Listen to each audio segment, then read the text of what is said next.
Hello dear students, welcome to session number 28 of auditing subject for the BBA 6th semester. In this class, we will be learning about vouching of cash sales and vouching for receipts from debtors. Cash sales is nothing but when the goods are sold for cash, the cash is received immediately and goods are delivered.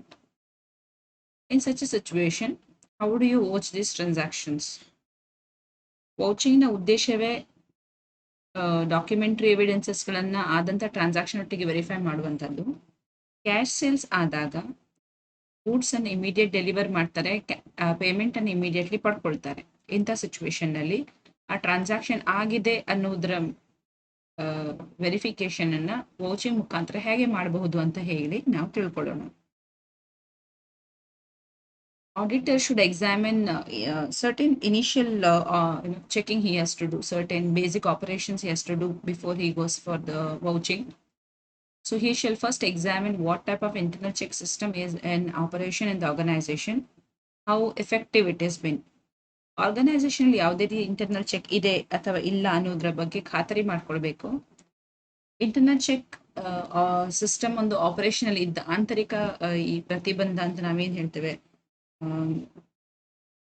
ಅಂತ ಒಂದು system ಒಂದು organisation ಇದೆ ಅಂತ ಹೇಳಿದ್ರೆ ಅದನ್ನ verify ಮಾಡಬೇಕಾಗತ್ತೆ. ಎಷ್ಟರ ಮಟ್ಟಿಗೆ ಈ ಇಂಟರ್ನಲ್ ಚೆಕ್ ಸಿಸ್ಟಮ್ ವ್ಯವಸ್ಥಿತವಾಗಿ ನಡೀತಾ ಇದೆ ಅಥವಾ ವ್ಯವಸ್ಥಿತವಾಗಿ ನಡೀತಾ ಇದೆ ಅನ್ನೋದನ್ನ ವೆರಿಫೈ ಮಾಡಬೇಕಾಗುತ್ತೆ. If the internal check system is doing very well, okay, in the sense there has been adequate control on the transactions happening, it's been well regulated, systematically followed by all the employees, and then the internal check mechanism is working very, very well. If it's efficient enough, then the responsible, then the job of detailed verification to some extent can be reduced from the point of view of an auditor. Also, he should see that carbon duplicates, or we can say carbon copies of the cash memos issued along with the summaries of cash sales are maintained in the organization.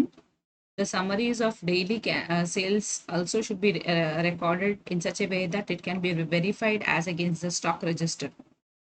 So first of all, ಎಲ್ಲ cash ಸೇಲ್ಸ್ನ cash ಮೆಮೋಸ್ನ carbon copies ಅಂತ ಹೇಳಿದ್ರೆ ನಕಲು ಪ್ರತಿ ನಮ್ಮಲ್ಲಿ normal ಇರುತ್ತೆ.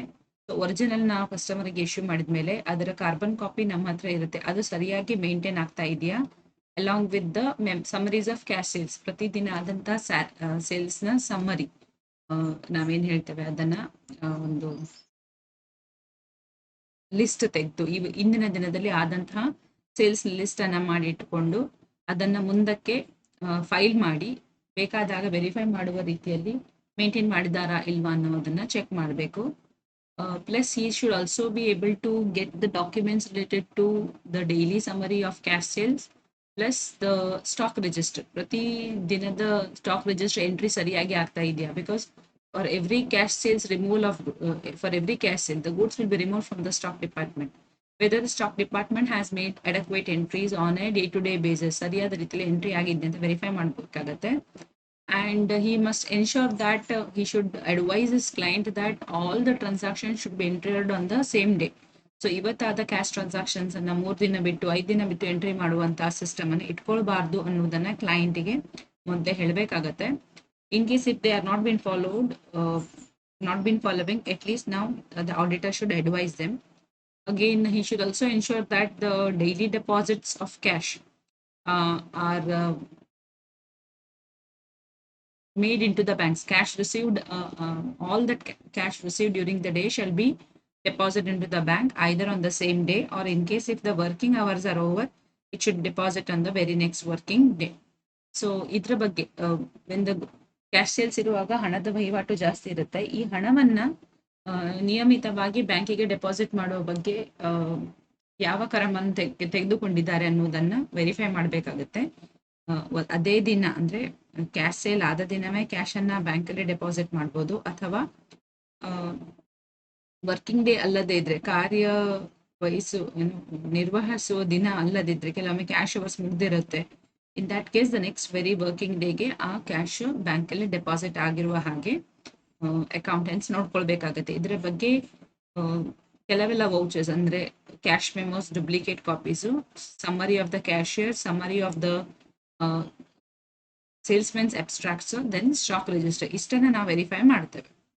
Let us go in detail what are the activities taken up by the auditor while vouching the cash sales. When the cash sales happen, normally ಹೇಗಾಗುತ್ತೆ ಅಂತ ಹೇಳಿದ್ರೆ ಸೇಲ್ಸ್ಮೆನ್ ಗೂಡ್ಸ್ ಅನ್ನ ಸೇಲ್ ಮಾಡ್ತಾನೆ. ಸೇಲ್ ಮಾಡಿದ ಕೂಡ ಅವನು ಒಂದು ಸ್ಲಿಪ್ ಬರೀತಾನೆ, ಏನು ಕ್ಯಾಶ್ ಸೇಲ್ ಸ್ಲಿಪ್, ಯಾವ ಗೂಡ್ಸ್ ಅನ್ನ ಪರ್ಟಿಕ್ಯುಲರ್ ಕಸ್ಟಮರಿಗೆ ಸೇಲ್ ಮಾಡಲಾಗಿದೆ ಅನ್ನೋದನ್ನು. ಆ ಸ್ಲಿಪ್ ಅನ್ನ ಕಸ್ಟಮರ್ ಹೋಗಿ ಬಿಲ್ಲರ್ ಹತ್ರ ಕೊಡ್ತಾನೆ. Biller will verify the cash sales slips and prepare a bill, and the bill is given to the customer, and the customer is going to make the payment to the cashier. Cashier ಗೆ payment ಮಾಡ್ತಾನೆ.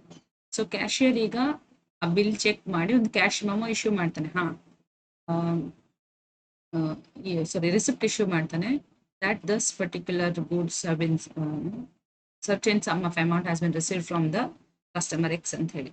So cash slips ಅಥವಾ cash memos ಏನು salesmen prepare ಮಾಡ್ತಾನೋ ಅವನ ಹತ್ರ ಒಂದು copy ಇದ್ದಿರ್ತದೆ. So ಪ್ರತಿ salesmen before he finishes his day, ಅಂದರೆ ಆ ದಿನದ ಅಂತ್ಯ ಆಗುವ ಮೊದಲು ತಾನು ಪ್ರಿಪೇರ್ ಮಾಡಿದಂತಹ ಅಥವಾ ತಾನು ಇಶ್ಯೂ ಮಾಡಿದಂತಹ ಕ್ಯಾಶ್ ಸೇಲ್ ಸ್ಲಿಪ್ಸ್ ಅಥವಾ ಕ್ಯಾಶ್ ಮೆಮೋ ಸ್ಲಿಪ್ಸ್ ಅನ್ನ ಸಮ್ಮರಿ ಮಾಡಬೇಕು. ಸೊ ಕ್ಯಾಶ್ ಮೆಮೋ ನಂಬರ್ 1, 2, 3, 4 ಅವನು ಎಷ್ಟು ಸ್ಲಿಪ್ಸ್ ಇಶ್ಯೂ ಮಾಡಿದ್ದಾನೆ ಮತ್ತು ಅದರ ವ್ಯಾಲ್ಯೂ ಎಷ್ಟು ಕ್ಯಾಶ್ ಸೇಲ್ಸ್ ಅವನು ಮಾಡಿದ್ದಾನೆ ಅನ್ನೋದನ್ನು ರೆಕಾರ್ಡ್ ಮಾಡಿಟ್ಕೊಂಡು ದಿನದ ಅಂತ್ಯಕ್ಕೆ ತಾನು ಮಾಡಿದಂಥ ಕ್ಯಾಶ್ ಸೇಲ್ಸ್ನ ಬಗ್ಗೆ ಸಮ್ಮರಿಯನ್ನ ಮಾಡಿ ಅವನ ಹೆಸರನ್ನು ಬರೆದು ಸೈನ್ ಮಾಡಿ ಹಿ ಶುಡ್ ಸಬ್ಮಿಟ್ ಇಟ್. ಈ ಅಬ್ಸ್ಟ್ರಾಕ್ಟ್ಸ್ ಇದನ್ನ ನಾವೇನು ಹೇಳ್ತೇವೆ, ಸೇಲ್ಸ್ಮನ್ ಅಬ್ಸ್ಟ್ರಾಕ್ಟ್ ಅಂತ ಹೇಳ್ತೇವೆ. ಇದನ್ನ ರಿಸೀವಿಂಗ್ ಕ್ಯಾಶಿಯರ್ನ ಹತ್ತಿರ ಇರುವ ಕ್ಯಾಶ್ ಅನಾಲಿಸಿಸ್ ಅನ್ನ ವೆರಿಫೈ ಮಾಡಬೇಕಾಗತ್ತೆ. Normally the receiving cashier will maintain A rough cash book. So rough cash book ಅಲ್ಲಿ ಬಂದಂತಹ ಎಲ್ಲ ರೆಸಿಪ್ಟ್ಸ್ನ ಬಗ್ಗೆ ಮಾಹಿತಿ ಇರುತ್ತೆ. ಸೊ ಈ ರಫ್ ಕ್ಯಾಶ್ ಬುಕ್ ನಲ್ಲಿ ಅಂದ್ರೆ ಇಮಿಡಿಯೇಟ್ಲಿ ಕ್ಯಾಶಿಯರಿಗೆ ಇಮಿಡಿಯೇಟ್ಲಿ ಕಸ್ಟಮರ್ ಪೇ ಮಾಡುವಾಗ cash book main cash book ಅಲ್ಲಿ ಅವ್ರು ಎಂಟ್ರಿ ಮಾಡಲ್ಲ, ಅವ್ರು ರಫ್ ಕ್ಯಾಶ್ ಬುಕ್ ಅಲ್ಲಿ ಎಂಟ್ರಿ ಮಾಡ್ತಾರೆ. So the auditor should examine the ಅಬ್ಸ್ಟ್ರಾಕ್ಟ್ಸ್ given by the salesman with the rough cash book, and then the rough cash book should be checked with that of the main cash book or general cash book. ಕೆಲವೊಂದ್ಸತಿ automatic cash register ಕೂಡ ಇರುತ್ತೆ. The moment the cash is received ಅಲ್ಲಿ automatically ಅದು add ಆಗುತ್ತೆ. Automatic cash registers ಕೂಡ ಇರುತ್ತೆ. In that case the daily totals entered in the cash book should be checked with that of the till rolls. So ಅಲ್ಲಿ ಪ್ರತಿ cash received ಆದ ಕೂಡಲೇ ಒಂದು ರಿಸಿಪ್ಟ್ ಜನರೇಟ್ ಆಗುತ್ತೆ. Whether it is been whether it matches ಅನ್ನೋದನ್ನ check ಮಾಡಬೇಕಾಗುತ್ತೆ. Then the summaries of daily sales should be checked with that of the entries in the stock register. ಕಸ್ಟಮರ್ಗೆ ಎಷ್ಟು ಗೂಡ್ಸ್ ಸೇಲ್ ಮಾಡಿದ್ದೇನೆ ಅನ್ನೋದನ್ನ ಸೇಲ್ಸ್ಮನ್ ಸಮ್ಮರಿ ಕೊಡ್ತಾನೆ. ಇಷ್ಟೇ ಮೊತ್ತದ ಗೂಡ್ಸ್ ಮತ್ತು ಇಷ್ಟೇ ವ್ಯಾಲ್ಯೂವಿನ ಗೂಡ್ಸ್ ಸ್ಟಾಕ್ ರಿಜಿಸ್ಟ್ರಲ್ಲಿ ಔಟ್ವರ್ಡ್ ಅಲ್ಲಿ ತೋರಿಸ್ಬೇಕು. ಸ್ಟಾಕ್ ಔಟ್ವರ್ಡ್ ಅಲ್ಲಿ ಗೂಡ್ಸ್ ಔಟ್ವರ್ಡ್ ಅಂದ್ರೆ ಗೂಡ್ಸ್ ಅನ್ನ ಗೋಡೌನ್ ಇಂದ ತೆಗೆದಿದ್ದಾರೆ ಅನ್ನೋದಕ್ಕೆ ಎಂಟ್ರಿ ಇರುತ್ತೆ ಸ್ಟಾಕ್ ರಿಜಿಸ್ಟರ್, ಇಶ್ಯೂ ರಿಜಿಸ್ಟ್ರಲ್ಲಿ. So that issues must match with that of the summaries. So salesman ಎಷ್ಟು ಹೇಳಿರ್ತಾನೆ, let us take salesman has put a summary, product X ನ 500 ಯೂನಿಟ್ಸ್, ಪ್ರಾಡಕ್ಟ್ ವೈ ನ 200 ಯೂನಿಟ್ಸ್, ಪ್ರಾಡಕ್ಟ್ ಝೆಡ್ ನ 300 units ನಾನು sales ಮಾಡಿದ್ದೇನೆ ಅಂತ. So when you check the stock register there should be an issue for 500 units of product X, 200 units of product Y and 300 units of product Z. Issue ಆಗಿರ್ಬೇಕು, ಜಾಸ್ತಿ ಆಗಿರಬಾರ್ದು, ಕಡಿಮೆ ಆಗಿರಬಾರ್ದು. So this should match. Then the auditor can be satisfied that that particular goods sold and the goods have been removed from the stock register, they match. Also recording of the transaction should be done on the same date. ಯಾವುದೇ ಕಾರಣಕ್ಕೂ ಕೂಡ ಇದನ್ನು delay ಮಾಡಬಾರ್ದು. Especially in case of cash sales, when the goods are sold it should be recorded on the same date. ಅದು rough cash book ಅಲ್ಲಿ ಅವನು ಆ ಮಿನಿಟಿಗೆ entry ಮಾಡಿರ್ಬೋದು, but even though it is recorded in the rough cash book, it should be immediately transferred to the main cash book by the cashier. ಕೆಲವೊಮ್ಮೆ ಏನಾಗುತ್ತೆ ಅಂತ ಹೇಳಿದ್ರೆ customer purchase ಮಾಡಿದ್ಮೇಲೆ ಅವನಿಗೆ ಅನ್ಸುತ್ತೆ he doesn't have enough cash. So let's take, I have purchased 10,000 units from salesman. 10,000 units again, they have offered the price of rupees 1 lakh. But when I check out in my bank account, I don't have 1 lakh rupees. I have only 90,000. Then I may say, 10,000 units ಬೇಡ, ನನಗೆ 9,000 units ಕೊಡಿ ಸಾಕು ಅಂತ. That means ಒಂದು cash memo ಅವನು issue ಮಾಡಿರ್ತಾನೆ customer, I realise that I can't buy. So ಈಗ ಆ ಒರಿಜಿನಲ್ ಕ್ಯಾಶ್ ಮೆಮೋನ ಕ್ಯಾನ್ಸಲ್ ಮಾಡಬೇಕಾಗತ್ತೆ, ಹೊಸ ಕ್ಯಾಶ್ ಮೆಮೋ ಬರೀಬೇಕು. 10,000 ಯೂನಿಟ್ಸ್ ಫಸ್ಟ್ ಸೇಲ್ ಆಗಿದೆ ಅಂತ ಬರೆದಿರ್ತಾರೆ, ಅದನ್ನೀಗ ಕ್ಯಾನ್ಸಲ್ ಮಾಡಿ ಹೊಸ ಕ್ಯಾಶ್ ಮೆಮೋವನ್ನು ಇಶ್ಯೂ ಮಾಡಬೇಕು 9,000 ಯೂನಿಟ್ಸಿಗೆ. ಹಾಗಾದ್ರೆ ಆಲ್ರೆಡಿ ಇಶ್ಯೂ ಮಾಡಿದ ಕ್ಯಾಶ್ ಮೆಮೋವನ್ನು ಏನು ಮಾಡಬೇಕು? What should we do with the original cash memo?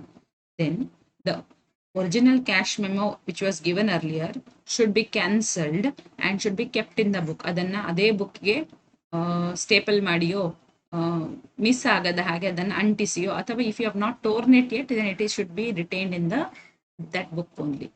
Then next second memo should be prepared and given away. So you have a document evidence to sell that why this particular original copy was not removed from the book, or if it is why it's cancelled, then you normally write the details. Customer has rejected to purchase the goods. That is possible. So it should not be destroyed. The original copies which have been cancelled should not be destroyed. Then the dates of cash memos and the dates on which the receipts are recorded in the cash book must be the same. Cash memo ಯಾವ ದಿನ issue ಆಗುತ್ತೋ ಮತ್ತು ಅದು ಯಾವ ದಿನ cash book ಅಲ್ಲಿ entry ಮಾಡ್ತೀವಿ ಆ ಡೇಟ್ ಮ್ಯಾಚ್ ಆಗಬೇಕು. ಫಾರ್ ಎಕ್ಸಾಂಪಲ್, ಇವತ್ತಿನ ತಾರೀಕಿಗೆ ಗೂಡ್ಸ್ ಸೇಲ್ ಆಗಿದೆ. Let us take 3rd May 2021, we have sold the goods. Then the cash memo date ಕೂಡ 3rd May 2021 ಆಗಿರಬೇಕು. ಕ್ಯಾಶ್ ಬುಕ್ ಅಲ್ಲಿರುವ ಡೇಟ್ ಕೂಡ 3rd May 2021 ಆಗಿರಬೇಕು. So if the dates differ, then the same should be enquired into. Then he should also verify the daily deposit of cash received into the bank. ಬ್ಯಾಂಕಿಗೆ cash ಅನ್ನ daily deposit ಮಾಡ್ತಾ ಇದ್ದಾರಾ? If they have done it, paying in slips ಇರ್ತದಲ್ವಾ, ಅದನ್ನ verify ಮಾಡ್ಬೇಕು. So ಒಂದು documentary evidence ಏನು, cash ಅನ್ನ ಬ್ಯಾಂಕಿಗೆ ಡೆಪಾಸಿಟ್ ಮಾಡಿದ್ದೇವೆ ಅನ್ನೋದಕ್ಕೆ ಪೂರಕ ಡಾಕ್ಯುಮೆಂಟ್ ಏನು ಅಂತ ಹೇಳಿದ್ರೆ, ದೃಢೀಕರಿಸೋ ಡಾಕ್ಯುಮೆಂಟ್ ಪೇಯಿಂಗ್ ಇನ್ ಸ್ಲಿಪ್. ಆ ಸ್ಲಿಪ್ ನಲ್ಲಿ ಒಂದು ಪಾರ್ಟ್ ನಮಗೆ ಬ್ಯಾಂಕಿನವ್ರು ಸೀಲ್ ಹಾಕಿ ವಾಪಸ್ ಕೊಟ್ಟಿರ್ತಾರೆ. ಆ ಸ್ಲಿಪ್ ಅನ್ನ ನಾವು ನಮ್ಮ ಫೈಲ್ಸ್ ಅಲ್ಲಿ ಅಥವಾ ನಮ್ಮ ರಿಜಿಸ್ಟರ್ಸ್ ಅಲ್ಲಿ ಮೇಂಟೈನ್ ಮಾಡಿ ಇಟ್ಕೊಳ್ಬೇಕಾಗತ್ತೆ. So that we can match. On 3rd May 2021, I have deposited 20,000 into the bank. Pay in slip idea. 20,000 rupees ಗೆ pay in slip ಇದೆ. So then your cash receipts are been properly vouched in terms of cash sales. Next comes receipts from debtors. So cash receipts ಅಂತ ಹೇಳುವಾಗ cash sales ಆದ್ರೂ ಬರುತ್ತೆ, ಕೆಲವೊಮ್ಮೆ credit sales ಯಾವತ್ತೋ ಮಾಡಿರ್ತೀರಿ, deter ಬಂದು cash ಕೊಡ್ತಾನೆ. So cash ಕೊಟ್ಟಾವಾಗ ಅದನ್ನ ನಾವು ಹೇಗೆ ವೌಚ್ ಮಾಡ್ತೇವೆ? ಸೇಲ್ ಯಾವತ್ತೂ ಆಗಿದೆ, ಈಗ ನಿಮ್ಮ ಹತ್ರ ಸೇಲ್ಸ್ ಸ್ಲಿಪ್ಸ್ ಇಲ್ಲ, ಯಾವತ್ತೋ ಸೇಲ್ ಮಾಡಿದ್ದೀರಿ, but the customer to whom you have sold the goods is coming only today to make the payment. In that case, how do you vouch the receipts?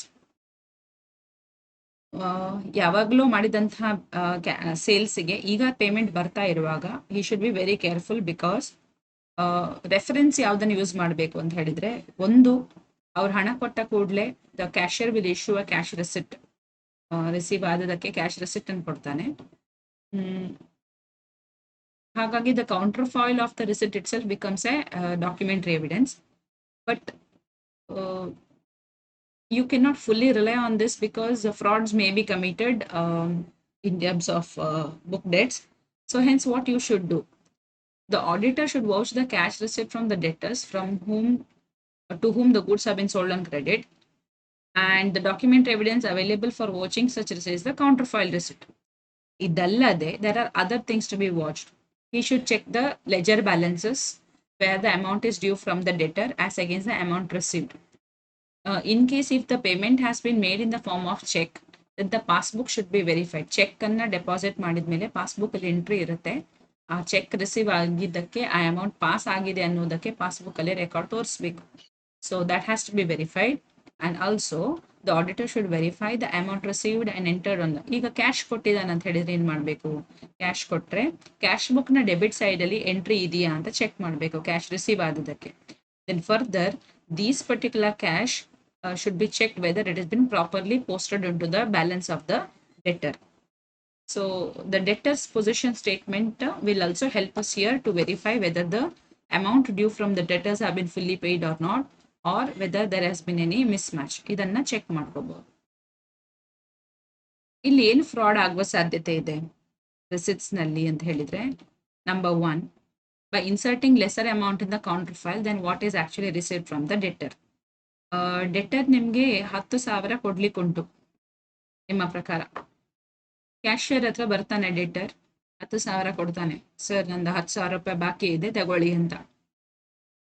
Okay, the cashier receives the money, 10,000 receive ಮಾಡ್ತಾನೆ ಮತ್ತು receipt ಕೊಡ್ತಾನೆ. But ಬುದ್ಧಿವಂತ ಏನ್ ಮಾಡ್ತಾನೆ ಅಂತ ಹೇಳಿದ್ರೆ, receipt book ನ ಕೆಳಗೆ, ಒರಿಜಿನಲ್ ಪೇಪರ್ ನ ಕೆಳಗಡೆ ಅಲ್ಲೊಂದು ಕಾರ್ಬನ್ ಶೀಟ್ ಇಡಬೇಕು. ಅವನ್ ಇಡೋದಿಲ್ಲ. ಕಾರ್ಬನ್ ಶೀಟ್ ಅನ್ನು ಇಡದೆ ರಿಸಿಟ್ ಇಶ್ಯೂ ಮಾಡ್ತಾನೆ, original receipt. If you are the debtor, you will not know ನಾನು ಕಾರ್ಬನ್ ಶೀಟ್ ಇಟ್ಟಿದ್ದೇನೆ ಇಲ್ವಾ ಅಂತ ನಿಮಗೆ ಕಾಣಲ್ಲ. So if you are at a distance, so ನಿಮ್ಗೇನು ಅವಶ್ಯಕತೆ ಇದೆ, ರಿಸಿಪ್ಟ್ ಬೇಕು ಅಲ್ವಾ. So I will write the receipt, but carbon sheet ಇಡದೆ. ಸೊ ನಾನು ನಿಮಗೆ original counter file, original receipt ಅನ್ನು ಕೊಡ್ತೇನೆ. ನೀವು ಹೋದ್ಮೇಲೆ ಆ ಕೌಂಟರ್ ಫೈಲ್ ಅಲ್ಲಿ 9,000 ಅಂತ ಬರೀತೇನೆ. 10,000 after discount of 10%, 9,000 received in full settlement. ಅವಾಗ ಏನಾಗುತ್ತೆ, ನಿಮ್ಮ ಪ್ರಕಾರ ನೀವು 10,000 ಕೊಟ್ಟಿದ್ದೀರಿ, but what I have done, cashier has done is he has given you a receipt, but in the counter file there is no mention.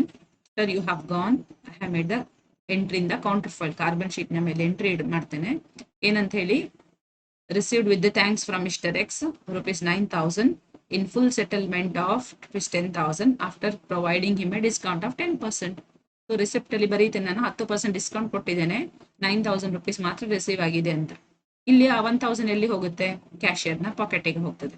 Because Prima ಫೇಸಿ ನೋಡಿದ್ರೆ ಅದ್ರಲ್ಲಿ ಏನು mistake ಕಾಣೋದಿಲ್ಲ. 10,000 ಕೊಡುವ ಕಡೆ 10% ಡಿಸ್ಕೌಂಟ್ ಕೊಟ್ಟು 9,000 ತಗೊಂಡಿದ್ದೇನೆ ಅಂತ ರಿಸಿಪ್ಟ್ ಬುಕ್ ಅಲ್ಲಿ ಇದೆ. ಸೊ ಅವಾಗ ಏನಾಗುತ್ತೆ ಅಂತ ಹೇಳಿದ್ರೆ, 1,000 ರುಪೀಸ್ ಡಿಸ್ಕೌಂಟ್ ಕೊಟ್ಟಿದ್ದೇನೆ ಅಂತ ತೋರಿಸಿ ಅಮೌಂಟ್ ಅನ್ನು ನಾನು ಪಾಕೆಟ್ ಮಾಡಿರ್ಬೋದು.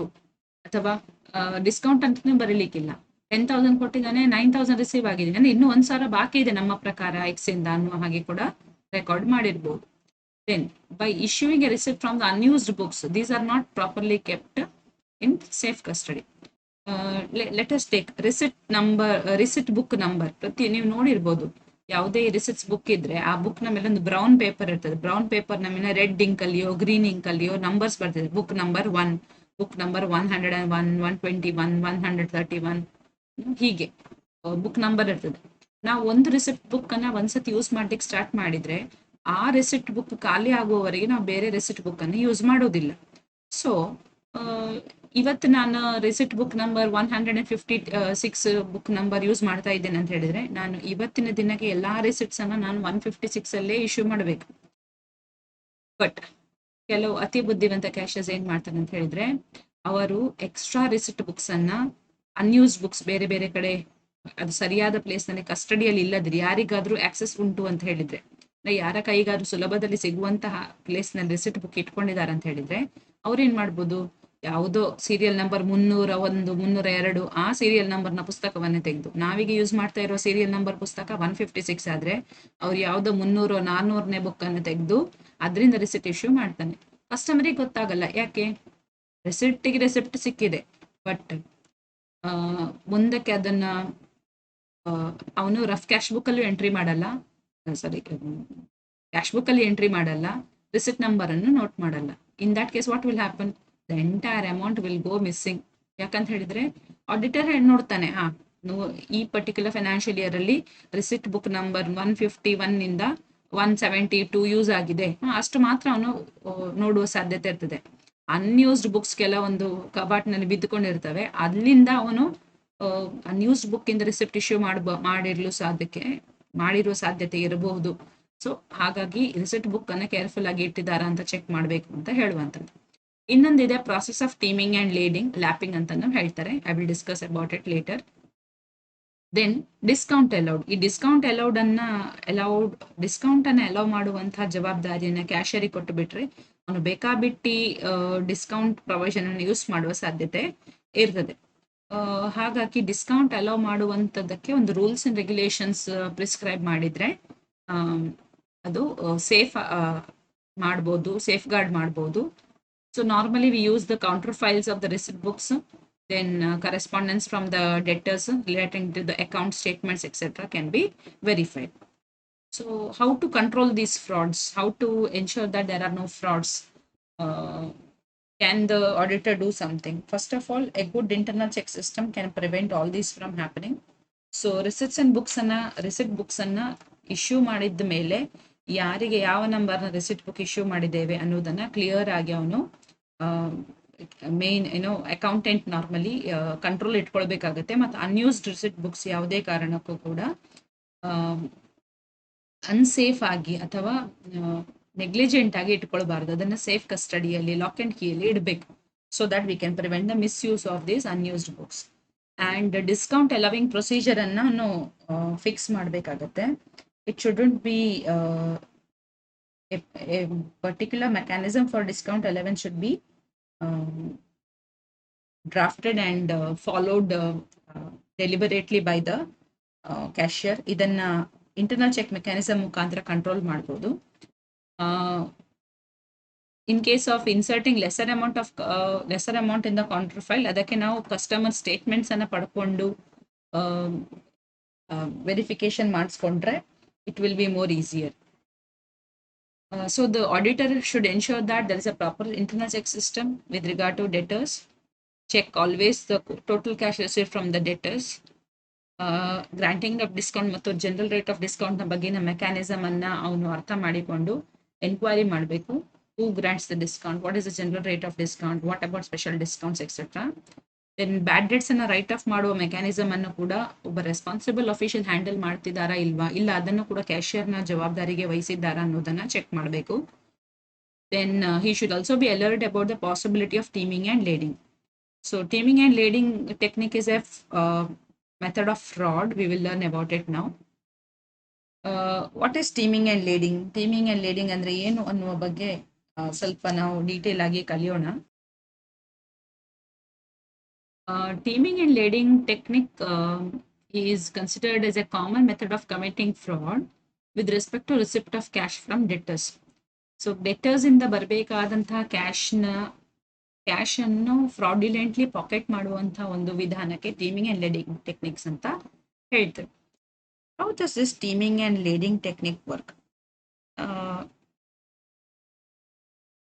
ಅದನ್ನ ನಾವು ಲ್ಯಾಪಿಂಗ್ ಅಂತಾನೂ ಕರಿತೇವೆ. Lapping refers to hiding of shortage by delaying the recording of receipts. Lapping ಅಂತ ಹೇಳಿದ್ರೆ ಶಾರ್ಟೇಜ್ ಅನ್ನ ನಾವು ಡಿಲೇಯಿಂದ delay of recording cash receipts ಮಾಡುವ ಮುಖಾಂತರ ಹೈಡ್ ಮಾಡುವುದು. ಅಂದ್ರೆ ಇವತ್ತು ನನಗೆ 1,000 ರೂಪಾಯಿ ಬಂದಿದೆ, ಬಟ್ ನಾನು ಅದನ್ನ ರೆಕಾರ್ಡೇ ಮಾಡೋದಿಲ್ಲ. ಇವತ್ತು ಆ 1,000 ನಾನು ಪರ್ಸನಲ್ ಪರ್ಪಸ್ಗೆ ಯೂಸ್ ಮಾಡ್ತೇನೆ. ನನಗೆ ಏನೋ 1,000 ರೂಪಾಯಿ ಅರ್ಜೆಂಟ್ ಬೇಕಾಗಿದೆ, emergency. So what I do is I use that 1,000 rupees for my personal reason. ಇವಾಗ if I record the cash in the cash book, ಅಲ್ಲಿ ಕ್ಯಾಶ್ ಬ್ಯಾಲೆನ್ಸ್ ಮ್ಯಾಚ್ ಆಗ್ಬೇಕು, ಕೈಯಲ್ಲಿರುವ ಕ್ಯಾಶಿಗೂ ಕ್ಯಾಶ್ ಬುಕ್ ನ ಕ್ಯಾಶಿಗೂ ಮ್ಯಾಚ್ ಆಗ್ಬೇಕು. ಸೊ ನಾನೇನ್ ಮಾಡ್ತೇನೆ, I will not record it at all. ಇವತ್ತು ರೆಕಾರ್ಡೇ ಮಾಡೋದಿಲ್ಲ, ನಾಳೆಯೂ ನನ್ನ ಹತ್ರ ಕ್ಯಾಶ್ ಇಲ್ಲ.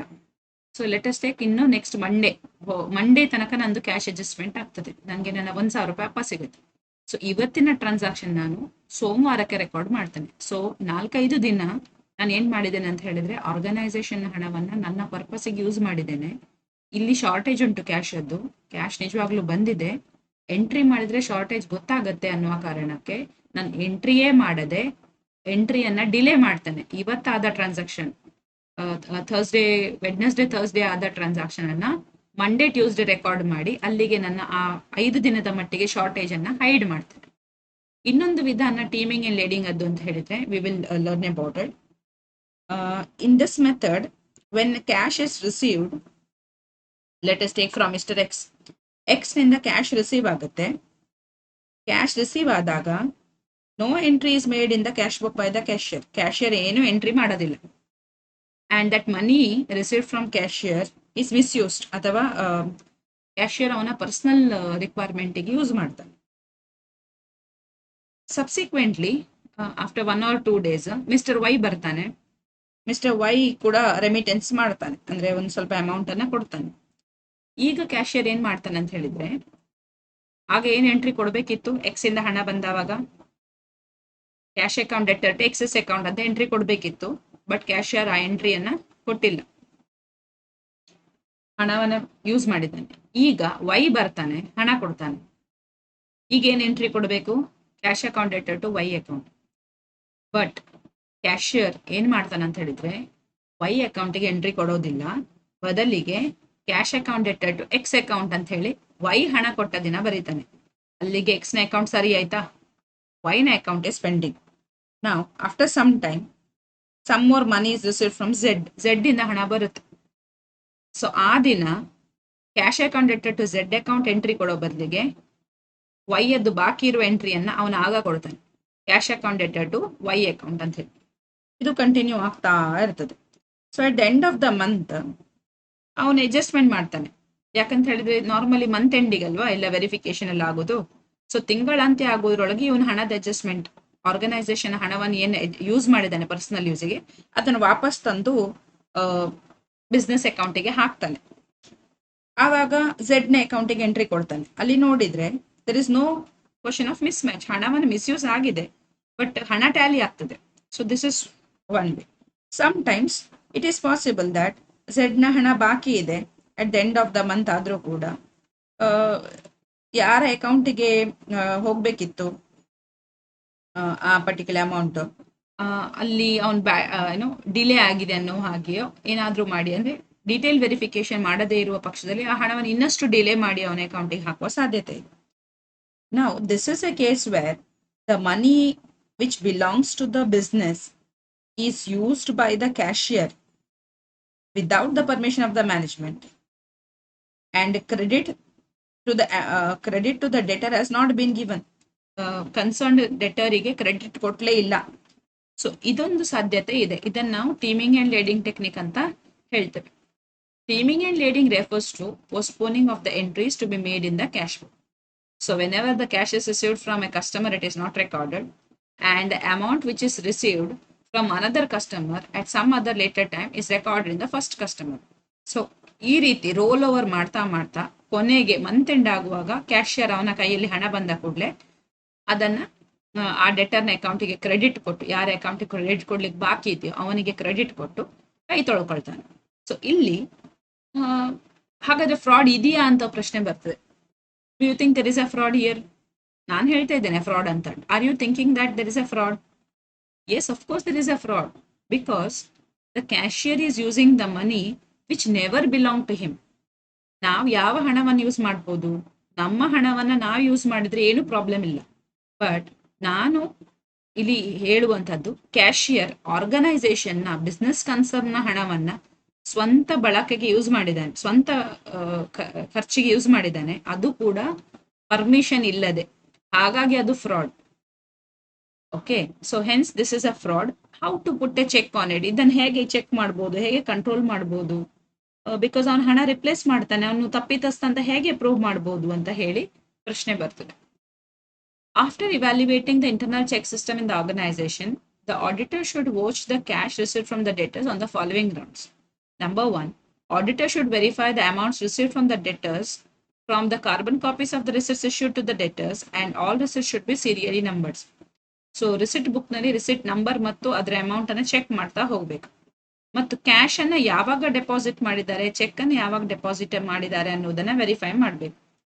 Also the cashier should be advised to enter the amount received on the day of the receipt itself in the rough cash book.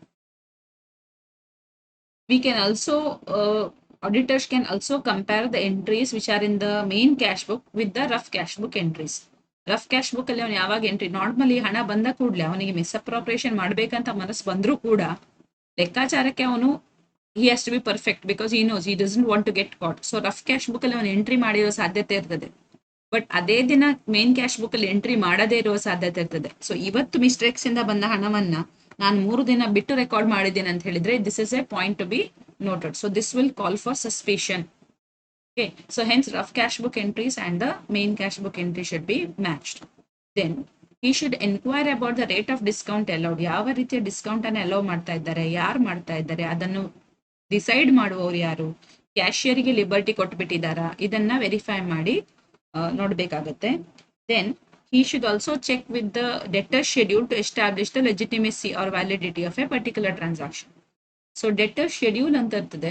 ಪ್ರತಿಯೊಬ್ಬ deter ಈ ತಾರೀಕಿನೊಳಗೆ amount ಕೊಡಬೇಕು, ಇಷ್ಟು ಹಣ ಕೊಡ್ಲಿಕ್ಕೆ ಬಾಕಿ ಇದೆ, ಮತ್ತು ಡೆಟರ್ಸ್ ನ ಕನ್ಫರ್ಮೇಶನ್, ಡೆಟರ್ಸ್ ನಿಂದ ಕನ್ಫರ್ಮೇಶನ್ ತಗೋಬೇಕು. ಯಾವ ಬಿಲ್ ನಂಬರಿಗೆ ಯಾವಾಗ ಪೇಮೆಂಟ್ ನೀವು ಮಾಡಿದ್ದೀರಿ, ರಿಸಿಟ್ ನಂಬರ್ ಕೋಟ್ ಮಾಡಿ ಕೇಳಬಹುದು.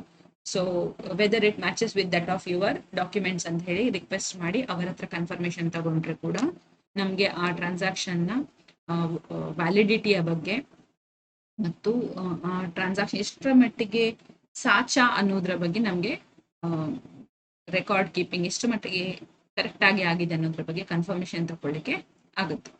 Also the auditor should ask for certificate for responsible officer with reference to the bad debts. ಯಾವುದೇ ಡೆಟರ್ ನಿಂದ ಬರಬೇಕಾದ ಹಣವನ್ನ ನಾವು ಬ್ಯಾಡ್ ಡೆಟ್ ಅಂತ ಟ್ರೀಟ್ ಮಾಡಬೇಕಾದ್ರೆ ಅದನ್ನ ನೀವು ಯಾವ ಆಧಾರದ ಮೇಲೆ ಮಾಡಿದ್ದೀರಿ ಅನ್ನೋದ್ರ ಬಗ್ಗೆ ಎನ್ಕ್ವೈರಿ ಮಾಡಬೇಕು. Plus he should take a certificate that on such grounds these bad debts have been, these particular debtors have been treated as bad ಅಂತ ಹೇಳಿ. ಸೊ ಅದಕ್ಕೆ ಒಂದು ಮೀಟಿಂಗ್ ನ ಮಿನಿಟ್ಸ್ ಕೂಡ ಇರಬಹುದು, ಸಬ್ಸ್ಟಾನ್ಶಿಯೇಟಿಂಗ್ ಎವಿಡೆನ್ಸ್ ಇಟ್ಕೊಳ್ಬೇಕಾಗತ್ತೆ. So that the cash discounts allowed, bad debts treatment and the payments received from the debtors can be vouched very well. With this we come to the end of this session. We'll see you in the next session soon. Thank you.